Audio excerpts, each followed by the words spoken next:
In the great state of Montana, game wardens fight a daily battle. They fight to enforce state game laws and protect our natural resources. Today, Region 4 Warden Brian Goley gets the runaround from anglers. You should know where you are. Where were you? In Region 2, the fish are spawning and the temptation is just too great for some, while Region 1 wardens dive in the Kootenai River on a life-saving mission, and it all happens right now. You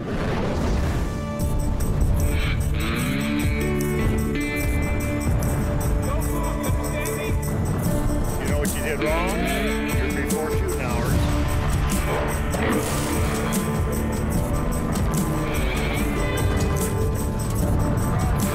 There we go. You want to go to jail yet?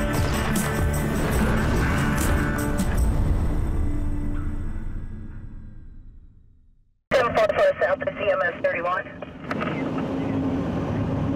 All right, so here we go. We got a boat rescue, a little kid stuck in a raft at Pelican Point. Dang, I wish we'd have went the other way.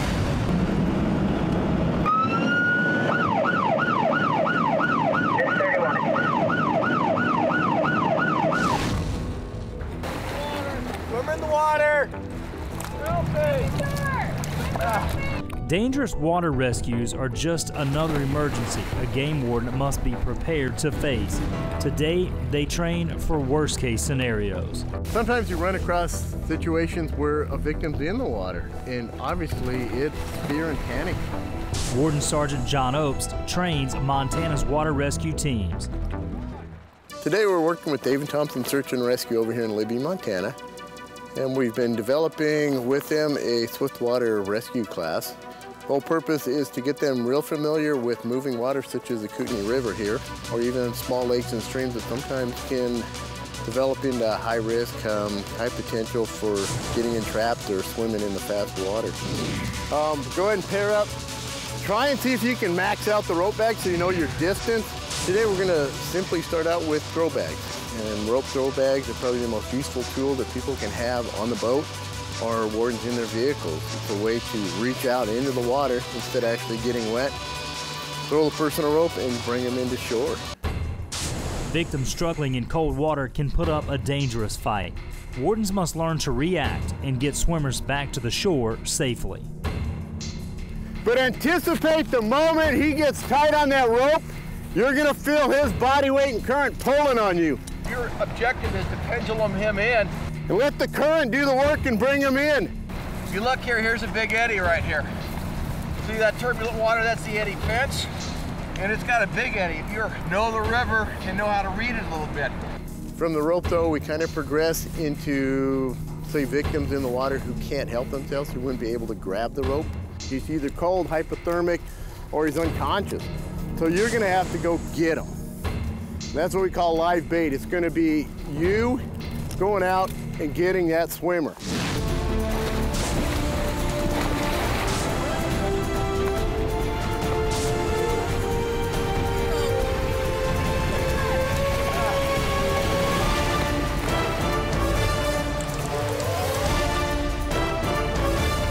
When we're out there patrolling, a lot of times we're the only person out there. We're the first responders. We're usually out there in the field checking fishermen, checking anglers in these water conditions, and a lot of times we're the only people on the site or on scene that have any experience. Don't be so committed to the land. You could walk out here and extend your reach, you know, another 40 feet before you even worried about it. You got great footing. Anybody could have come out to here where you got good footing, throw them, and then you don't have to throw this distance. You're already in the water. Remember your teamwork, pair up. John goes out here, I'm going out here with him. John's ready to throw. Okay, John, I got you. That way we hook up, then we've got two guys in the water because we're a little buoyant at this point, like John said. So it's going to take a little bit more weight, a little bit more of a fat ass hanging out there to give you some balance and pull somebody in. They've been in the water long enough, their brain's not functioning. So simple command. Hey, I'm going to throw you a rope, grab it when it comes to you. Nothing else, you get their adrenaline back up and they get a little more energy in them.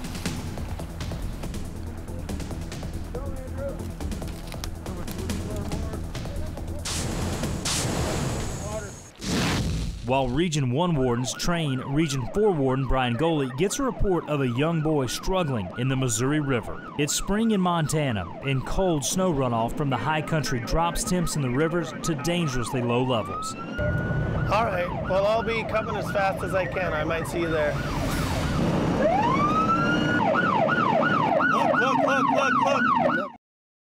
Look. Wolf Creek, Montana. In Montana's Region 4, State Game Warden Brian Goley races to the scene of a reported water rescue. Dispatchers say a small boy is adrift in the cold Missouri River. He's conscious and alert, no injuries, here with Grandpa, he's doing fine. So the little kid is safe. Warden Goley drives to the scene to try and figure out exactly what happened. How are you doing? Did you do that all by yourself? You not know how to drive it or what? I know how, it's just it quit on me when I tried to get pulled up to shore. Huh? And then it wouldn't start. Did he just take off by himself or what? Well, we drifted off right here. I got in, started the boat, and everything was running. Uh-huh. And then we unhooked it. And I tried to pull it up to shore. And he was just going to pull it in. When he went to go forward, it killed on him. And when I got back, he was out there, oh, baby 30. Okay. And I'm explaining to him what to do.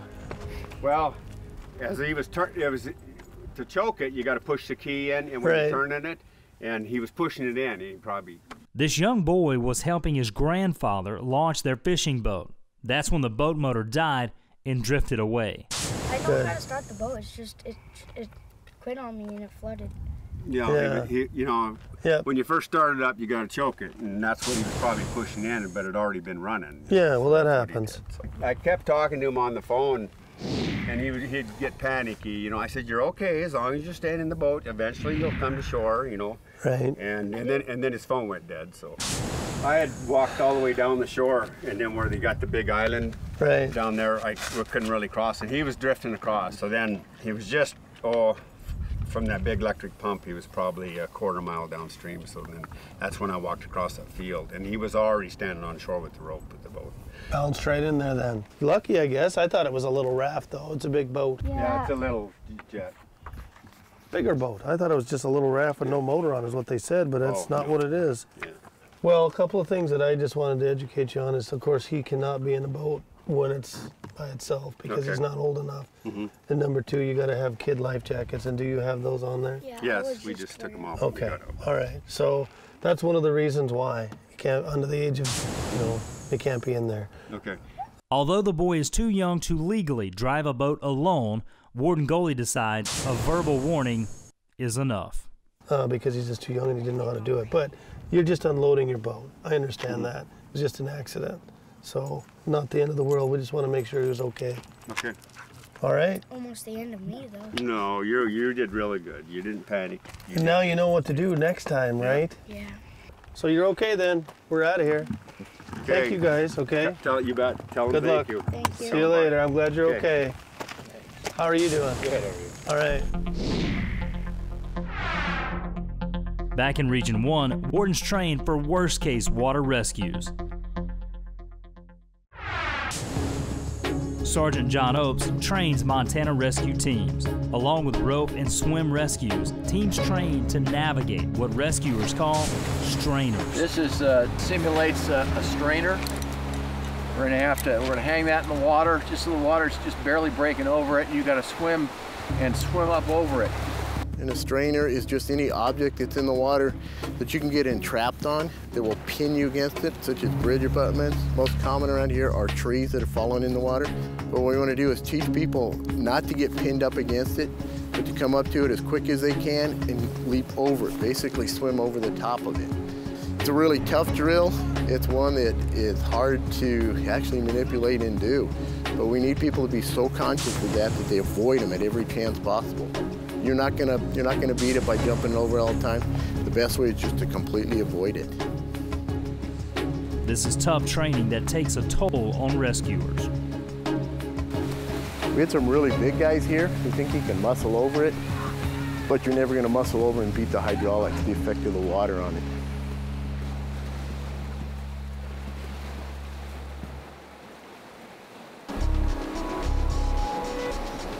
This woman takes a knock and loses her helmet.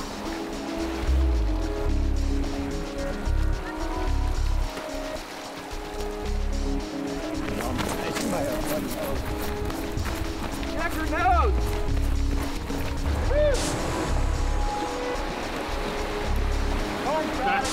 Oh yeah, there we go! Oh, it is good. Helmet. Obviously, our wardens do a lot of work out there on the rivers and on the lakes, and a lot of times they do work by themselves. Occasionally they get to work with pairs. So I want to make sure that all the wardens that we have out there come back safe. And then if they run across the situation, they know what to do and they have the right tools and equipment and training to make sure that they can do a rescue without hurting themselves or the people that need the help. After the long Montana winter, anglers are itching to get outside. But it's still early spring in Montana, and only certain areas are open to legal fishing. Georgetown Lake remains closed due to the area's critical spring spawning habitat. Warden Terry Althouse is on patrol protecting the resource. I think there's a fishing pole by the guy on the right. Yeah, they're fishing below the white van. Coming up, wardens confront anglers. There is an issue here, Cody, with the fact that the lake is closed this time of year to fishing for spawning. Anaconda, Montana. Spring fishing is closed on Georgetown Lake. It's home to key spawning habitat, and just downstream sits the state's Washoe Trout Hatchery.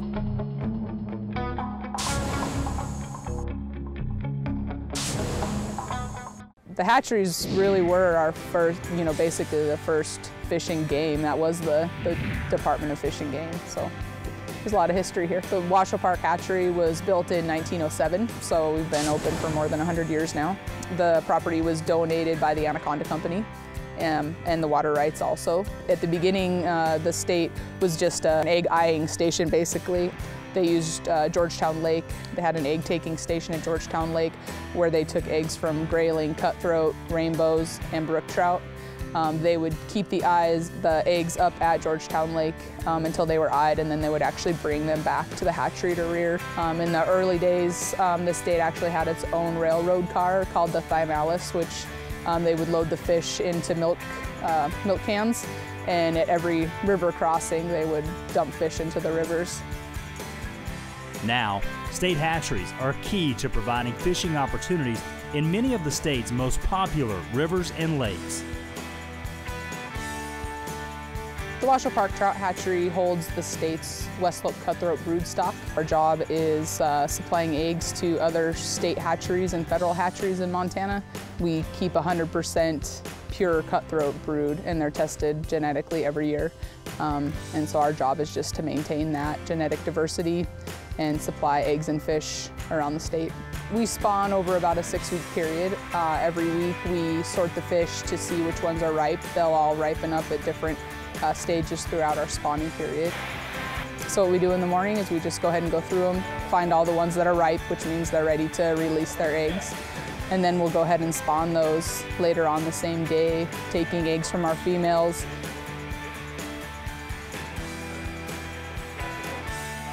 And then also milt from the males, making production eggs. So those are a cross of 3-year-old females and 3-year-old males. Those fish will just be used for sporting purposes. We want his genes, guys.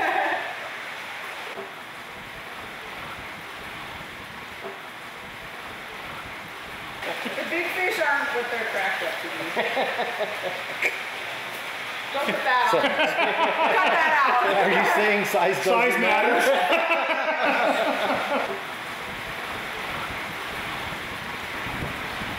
Carrie's adding the sperm, pooled sperm from 10 males, and then she'll add water. The whole fertilization process takes about 15 seconds. You don't see that on Martha Stewart.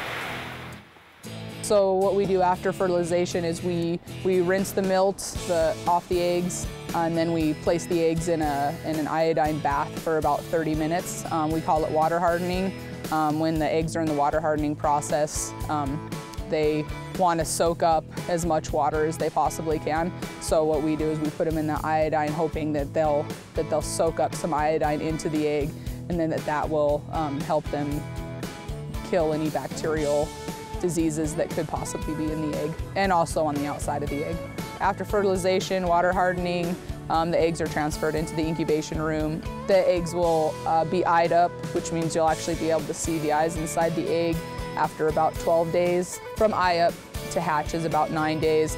From hatch until they actually swim up and are ready to eat food, it's another 14 days on top of that.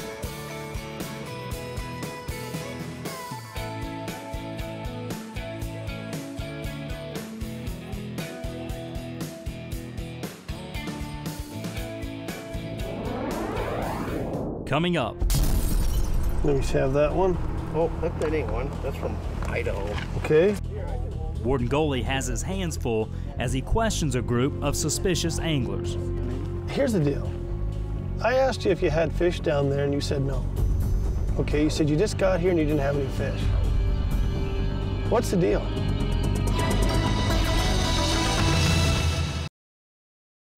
Georgetown Lake, Montana. In Montana's Region 2, State Game Warden Terry Aldhouse keeps an eye on anglers. Georgetown Lake remains closed to spring fishing. Even so, Aldhouse spots several fishermen. I'll turn a little better angle here. They're all down on the shoreline. Wardens often use high-powered optics to keep an eye on people from a distance, and it prevents the wardens from being discovered. Green shirt just handed the pole to the middle woman who just now cast. And now all three of them are fishing.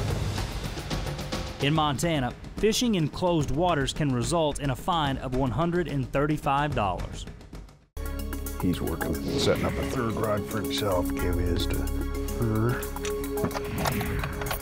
After the warden confirms these people are in fact fishing in a closed area, he drives down to confront them. Hello, it's going all right, yourself? You guys been here long? Have you? Pretty day to be out and about in anyway. Yeah. Need to trouble you for a fishing license if I could.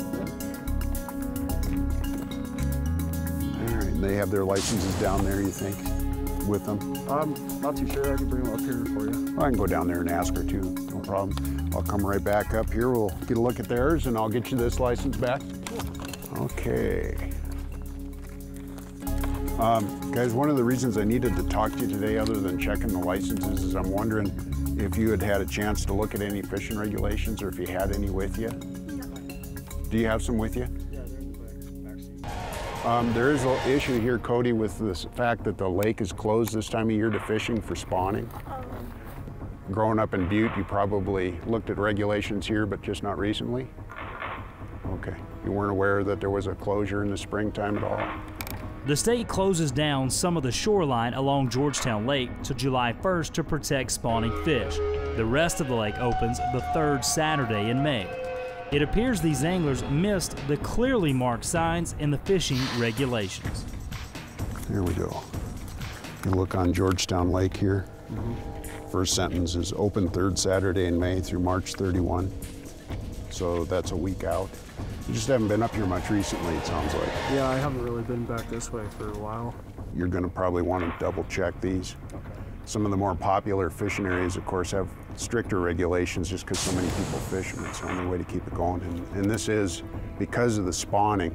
We're trying to keep people out of the spawning until that's over with so that it, kind of helps augment the population here. Basically in the wild what happens is there's cutthroat trout have different life stages. You have resident fish and non-resident fish. There's fish that live in the stream their entire life, and then there's fish that are spawned that are born in a stream and then go into a bigger body of water, like a big river or a lake, and then they'll actually return to their natal stream possibly to spawn. And what they do is they'll run up the stream into the coldest, cleanest water that they can find, and they're looking for a very certain substrate to dig their redd or their nest.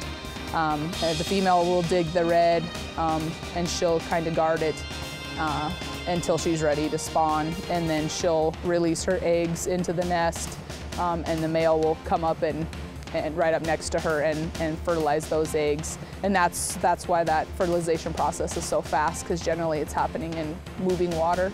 So the male will come up and he'll fertilize those eggs, and then she'll kind of cover them back up with her tail, and that's it. They don't cutthroat, don't guard their eggs or anything. From there on, the eggs are on their own. On Georgetown Lake, Warden Althouse deals with anglers caught fishing in a closed spawning area. What I'm going to do here, guys, is there is, of course, a problem with fishing in closed waters, but sometimes we have to look at this and how we're going to deal with it. Typically, people can be fined for fishing in closed waters, but I'm thinking that you probably didn't set out here today to do that. So basically what I'm going to do is issue a more minor violation here than the closed waters, and that would be just a rule and regulation violation. And I'll explain to you how you go about taking care of that. As long as you promise me that you'll put a little more effort into learning your regs, we'll go that way, okay? Warden Althouse issues a commission rule and regulation violation for $135 and allows the anglers to go find legal water to fish. Are you guys looking for a place to go today yet to fish? Because I can point you to some open waters. Yeah, that'd be great. Okay, you know where East Fork Reservoir is? Yes. Okay, yeah. You can go over there. Okay. Any questions, you guys? No. Okay, well, I hope the rest of the day goes safe. Already. All right? Yep, see you later. Up next, Wardens patrol one of Montana's biggest wild resources. There are a pile of fish in there.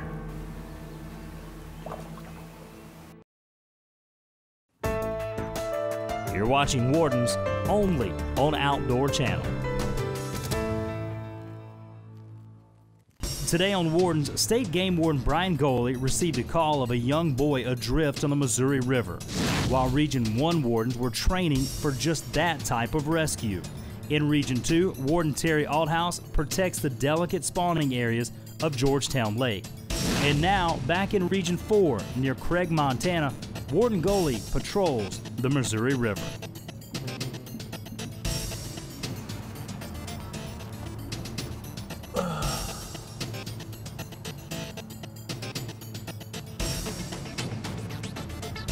Okay, I've been here before with the same guy, and I just cannot remember what it was about.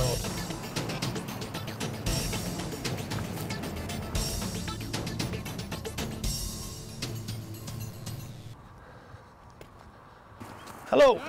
How's it going today? Good. How's fishing? Crappy. Pretty slow, huh? Not so good out here today. Looks like you're already cooking. After lunch, he stops two anglers to check licenses.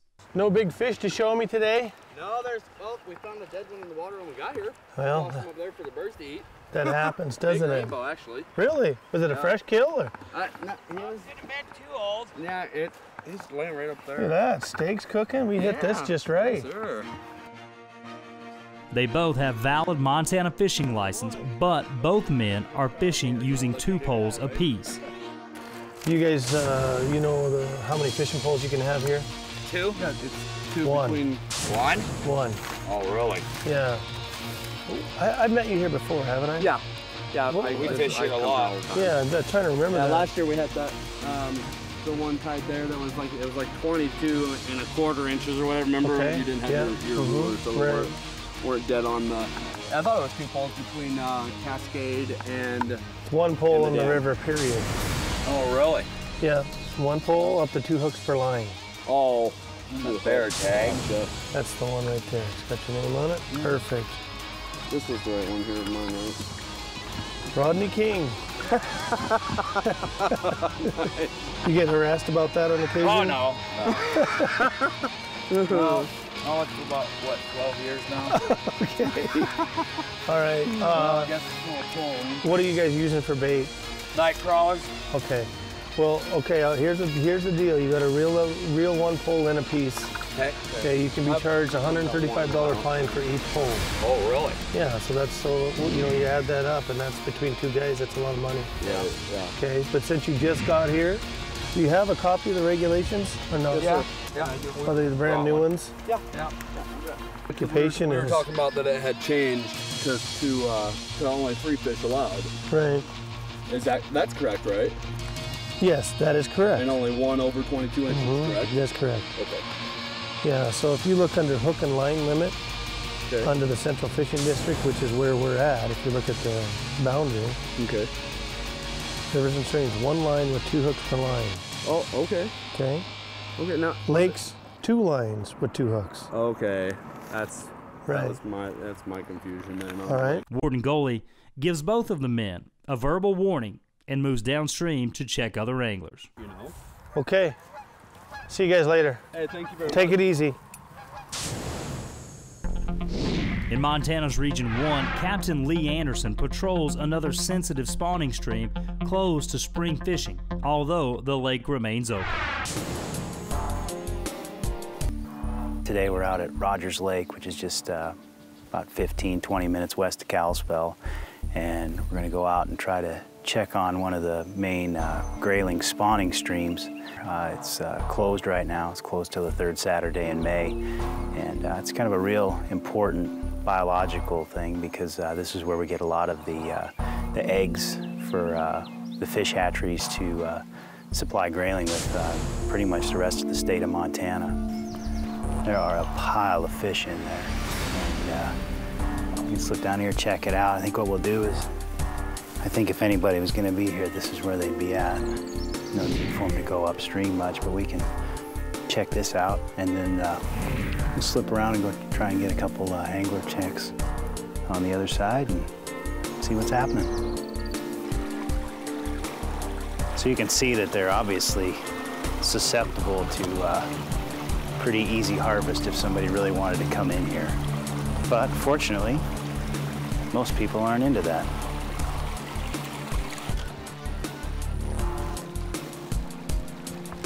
Warden Anderson uses optics to spot nearby anglers. How's it going? Oh, I can't complain. Well, could I get you to maybe paddle over here? I'll check your fishing license real quick. Well, I suppose I could do that. All right. I do have a question for you. Yeah, you bet. Why did they change the limits on the grayling in this lake? Are they that? Well, I was actually just yesterday, I was talking to Jim Vasher, the fish manager. Yeah, I know Jim. And I asked him about that. And at one point, this was like a spawning. Well, it's still where we get all our eggs statewide, you know, really? for the grayling. But it was at one point the only place that they were getting a genetic strain of these grayling. I think they were using them down in Red Rock. And then they found it wasn't quite actually what they had hoped for. And then now, I mean, they're spawning like thousands and thousands of them, and it can handle it. 99% of your fishermen out here aren't keeping them anyway. So it can handle it, and it just went to a standard limit.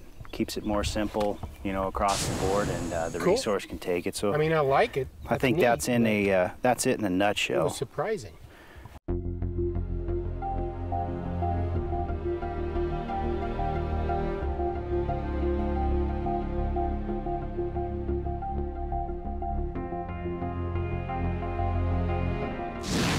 So, all right, James, there we go. That would be me. 2012. Looks like you're good to go, my friend. All right. Hear that? You got your life jacket on? Sweet. Good talking to you. Can I have a beer anyway? You can have a beer. I wish I could do the same. Don't say it. You're on camera. This angler checks out, so Anderson moves on. Cool. Coming up, Warden Goalie confronts a suspicious angler along the Missouri. Or with that, what are you walking around with that backpack for? For the weight, for training. Okay, what do you have in there? Fishing stuff. It's just all fishing stuff in the mountains. Uh-huh.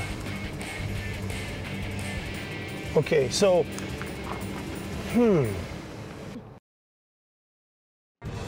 Wolf Creek, Montana. Near Holter Lake Reservoir in Region 4, Warden Brian Goley stops a suspicious car. Good day or good evening, huh? Here, I'll help you out there without trying to blind you. Let me have that one. Oh, that ain't one. That's from Idaho. Okay. He wants to know if these anglers have a valid fishing license. Immediately, the warden realizes the story isn't quite adding up. That's your deer license. I know you got it. Okay, Daniel, there it is, Daniel. Sportsman, there you go, sir. I just need to check your fish. Are we missing one person? Missing a person? Yeah. Oh. I thought there was 3 of you. Well, there's a friend of ours running around up and down the bank. Oh, he's just trying to catch his limit? Well, no. Oh, you can... There, I got another one here. Nope, okay. So that's your guys' limit? Yeah, I got 3, he got 2. Okay. And the other guy is where now? You said there's another guy fishing, right? Yeah. Okay. I don't think he's fishing, to tell you the truth. So when I talked to you down there, you said you didn't have any fish. So what's the deal? No, I said I just got. Yeah, I asked you if you had any fish, and you said no. I just got here. Yeah. Oh, I didn't. So it was a little confusing. Here's the deal. I asked you if you had fish down there, and you said no. Okay, you said you just got here and you didn't have any fish. What's the deal?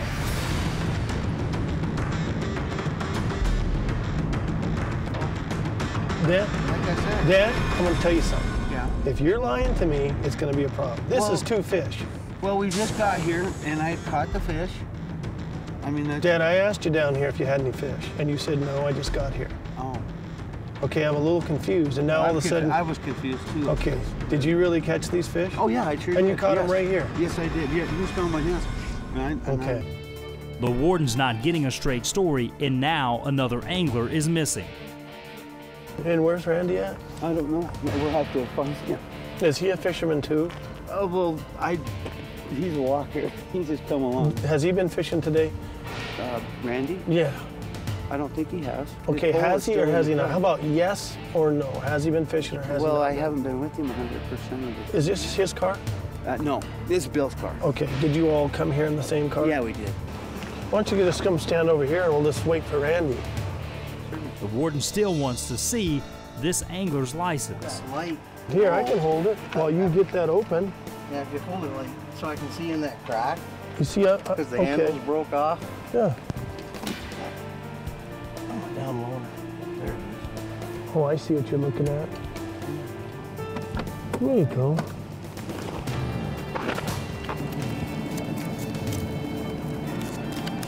Do you remember where you bought your license? Yeah, I bought it at Walmart. No, I bought it at Sportsman's Warehouse, and I used a gift certificate. Okay, I'll have to go run you. Can't remember everything that was said, but there's something definitely wrong. Not sure all the things that are wrong.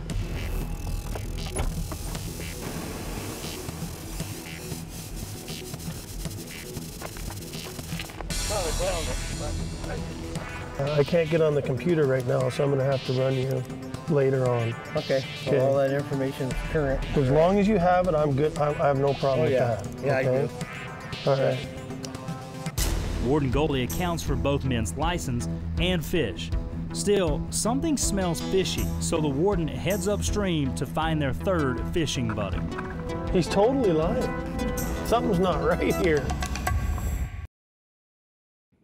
Phillipsburg, Montana. State Game Warden Terry Aldhouse checks anglers along Georgetown Lake. The season doesn't open till the third Saturday in May, and parts of the shoreline are closed till July 1st to protect spawning fish. A warm spring day tempts anglers, and Aldhouse stops several parties fishing the lake. How are we doing? You can't have been here all that long today. No, just a few minutes. Wow, what do you got there? You're gonna keep you cool? Just what you needed. My license is in the bag there. All right, there is an issue here we need to talk about. Do you have a set of fishing regulations? Just got it, yeah. Do you have them with you? Yeah, I just got them right there. Okay, well, why don't we grab those? I want to show you something there.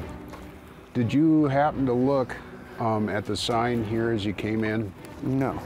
The one that says attention fishermen? No. Okay. Here's Georgetown.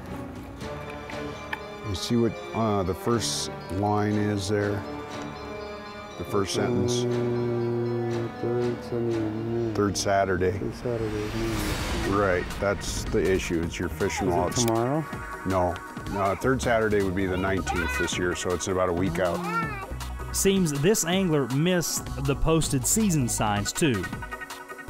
Here's where the dilemma I kind of find myself in. When we come up here and there's people fishing in the closed area for spawning, I'm pretty much expected to address that as a violation. But what I try to do is figure out whether it's deliberate or not.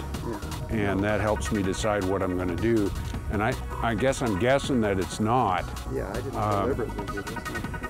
Here's what we're going to do, probably issue a more minor violation for commission regulation violation and ask that you look at your regs more to avoid getting into a more serious situation. Can you do that?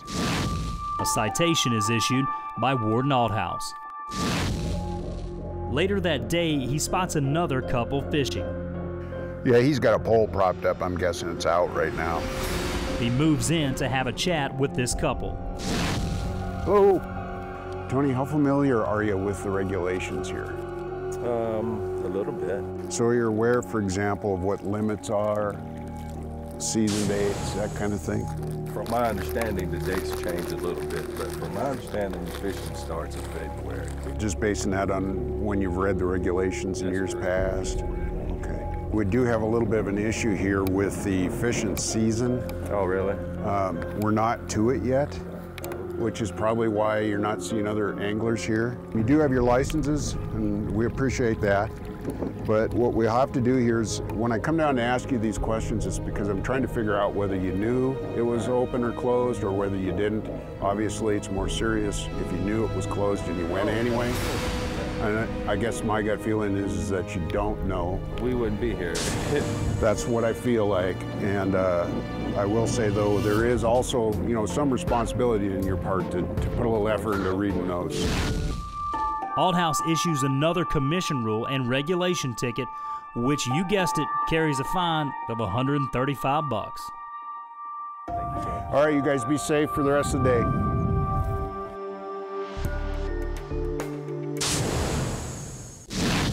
In Region 4, Warden Brian Goley searches for a third angler in a fishing party. Earlier, he stopped these two men, and their story just isn't adding up. The guy's lying. Something's not right here. The men track down their friend, and Warden Goley questions him. What are you walking around with that backpack for? For the weight, for training. Uh-huh. Okay, so, all right. Can you open this part of your pack? I was gonna go fishing, but I couldn't get a license. Okay. I went everywhere in town today to get a license, I couldn't get one. Okay. Okay, what do you have in there? Fishing stuff, it's just all fishing stuff in the Mountain Dew. Okay. This is my hooks and sinker. Okay, in the Mountain Dew, no problem. What's in here? Hooks and sinkers. Okay. You don't have any guns or anything in there? No. Okay. But you don't have any fish or anything in there? Okay. So you went fishing today, right? Earlier today, yeah, but it's like... Okay, have you handled any fish today?